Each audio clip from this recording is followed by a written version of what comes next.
जब आप ये कहते हैं तो क्या किसी किसी विषय की तरह, किसी सब्जेक्ट की तरह उस पीस को भी, उस जो पॉसिबल पीस है जो अपने अंदर है, उसको किसी फॉर्मूले के साथ समझा जा सकता है? नहीं, फॉर्मूला नहीं, उसका एड्रेस क्या है? हाँ। पीस का एड्रेस क्या है?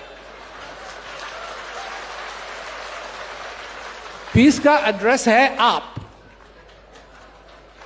मेरी पीस का एड्रेस हूं मैं, आपकी पीस का एड्रेस है आप। यहां जितने लोग बैठे हैं सबके पीस का एड्रेस है वो लोग। अब एड्रेस बता दिया मैंने, अब उस तक पहुंचोगे कैसे? तुम किस ओर भागते हो? किस ओर भागते हो? बाहर की ओर भागते हो।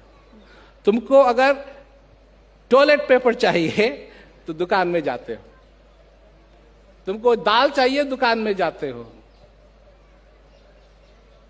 परंतु ये एक ऐसी चीज है जो तुमको दुकान में नहीं मिलेगी, तुम्हारे अंदर मिलेगी। इसके लिए समझ की जरूरत है, पैसे की नहीं।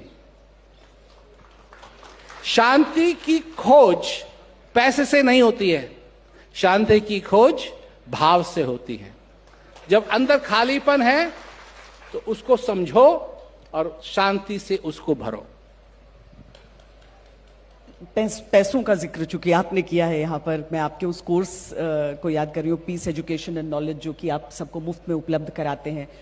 सोशल मीडिया को लेकर आपने कहा, आपने विचार अभी बताए, लेकिन ये डिजिटल तरीका है सबको पढ़ाने का। क्या ये जो मैं कहूँ, ये जो ज्ञान है, जो नॉलेज है, जो कोर्स है, किसी भी रूप में उसे हम देखें, जो जानकारी है, डिजिटल के जरिए ही वो पहुंचेगा घर घर? नहीं, पर्सनल भी है, ये सब जगह पहुंचता है। मतलब जैसे कई प्रिजन्स हैं वहां डिजिटल अलाउड ही नहीं है, हाँ। तो वहां भी पहुंचता है। और कितने ही लोग हैं जो इनकार्सरेटेड हैं, हाँ। और उनकी जिंदगी के अंदर बहुत बड़ी ट्रांसफॉर्मेशन आई है। एक स्टोन कटर, उसमें जो कहानी है दरअसल उससे सब रिलेट कर सकते हैं। दरअसल आपकी बातों को पढ़कर, सुनकर ऐसा लगता है जैसे कि हम सब एक ही चीज को अचीव करने के लिए एक ही कहानी के अपने अपने पहलू के खुद के किरदार हैं। बिल्कुल। कोई मूंग की दाल खाता है, हाँ। कोई हरड़ की दाल खाता है, कोई राजमा की दाल खाता है, कोई राजमा क्या कहते हैं और उड़द की दाल खाता है जी। पर खाते क्यों हैं? इसको भरने के लिए, इसको भरने के लिए। गरीब खाता है, क्यों खाना खाता है गरीब? पेट भरने के लिए। अमीर क्यों खाना खाता है? पेट भरने के लिए। हो सकता है कि अमीर के पास 40 डिफरेंट डिशेज हों आगे और गरीब के पास एक, पर दोनों का मकसद एक ही है।